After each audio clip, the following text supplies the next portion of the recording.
এবার পাশে একটা দাগ দে। আম্মু কোন পাশে দাগ দিব? কোন পাশে আবার বলা লাগবে? না না না না, জানি জানি, দিতাছি। কালকে পরীক্ষা, তুই জানিস না কেমন সরে লেখে 1 ঘন্টা ধরে পড়াইতেছি। 2 + 2 কত?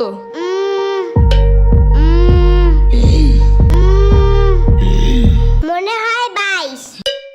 কালকে পরীক্ষা, তুই আমার কোস 2 আর 2 22। 1 ঘন্টা ধরে পড়াইতেছি, ছোট্ট গরু একটা।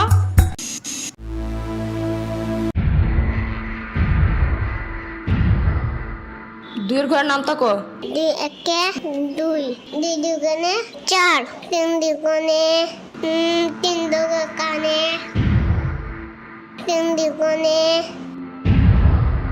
3 দুগুণে 10।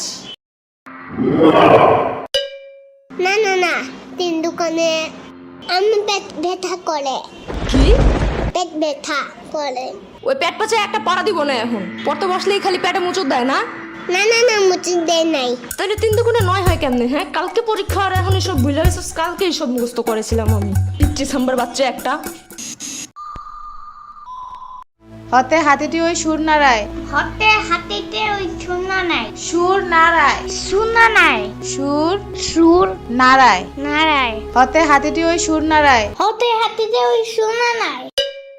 গুড। এবার বাক বাকুম পায়রা ছড়াটা বলো। বাক বাকুম পায়রা, পায়রা একটা বয়রা, কথা কানে যাই না, বউ আসবে কালকে, চলবে জাদুর পালকি। ও বুঝি তুই খাস কি? খিচুড়ি আমি খাই না, ফিটার যদি পাই আমনে ধরে খাবো, বহুত খাই।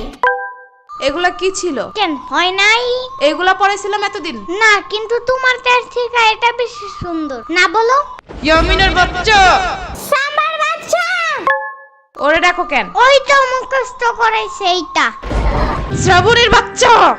কতবার কমা, আমার কোনো বাচ্চা নাই, আমি নিজেই তো একটা বাচ্চা। বাচ্চার ঘরে বাচ্চা, ওরে কি শিখাছে এগুলা তুই? আমি না, এই কবিতা ফয়সাল বানাইছে। ফয়সালের বাচ্চা। লেখা লাভ নাই, ও বাসায় নাই। নেক্সট কবিতা লেখার জন্য খোলা প্রকৃতির কাছে গেছে, ওই যে বর্ডারিং এর পাশে। কবিদের কবিতা লেখার জন্য খোলা একটা পরিবেশ খুব দরকার। বাইর হয় দিক থেকে। তুমি কই যাও? তুমি না বাইর হইতে বললা? এটা শ্রাবণীরে বলছি। শ্রাবণী না সম্ভব বলো। কালকে পরীক্ষা ঢং করার টাইম নাই কিন্তু। আমার ব্যাগ ছিঁড়ে গেছে। এত জলদি ব্যাগ ছিঁড়ে কেমনে? যুদ্ধ করে এটা নিয়া? আয়না দিব না মার্কেটে গেলে, এখন পড়ো। না, আমার চাইনিজ ব্যাগ লাগবে। চাইনিজ ব্যাগ কই পাবো আমি? আরে কুটি বাবু নাকি তুমি? জানো না গ্লেবে সব চায়না থেকে পড়েছে নে? আরে প্রোডাক্ট না, প্রোডাক্ট মদন। একটা হইলেই হয়। ওয়েবসাইটের ভিতরে অনেক অনেক অনেক কিছু আছে, তোমার যা যা দরকার। আবার পাপার কুটি প্যান্টের মতন প্যান্টও আছে, জানো?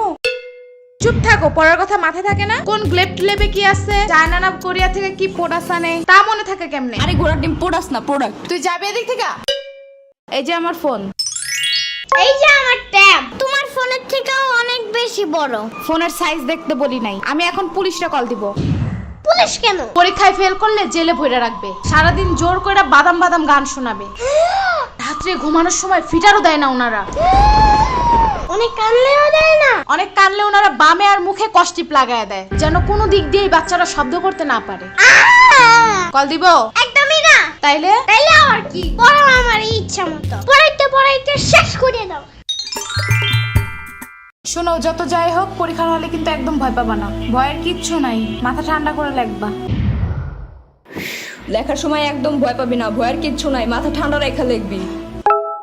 সারাদিন ভয় দেখায়, এখন শিশু বলে ভয় পাবো না একদম। কেন, ছোট্ট মানুষ একটু বুঝায় বলা যায় না? এসব কাহিনীর কারণে পরীক্ষা মানেই ভয়ানক কিছু, এই ধারণা মাথা থেকে বাইরে হতে চায় না। বড় হওয়ার পরেও না, 1000 বার পড়ার পরেও বাচ্চারা সব ভুলা যায়। পরে তো হবে এমনি।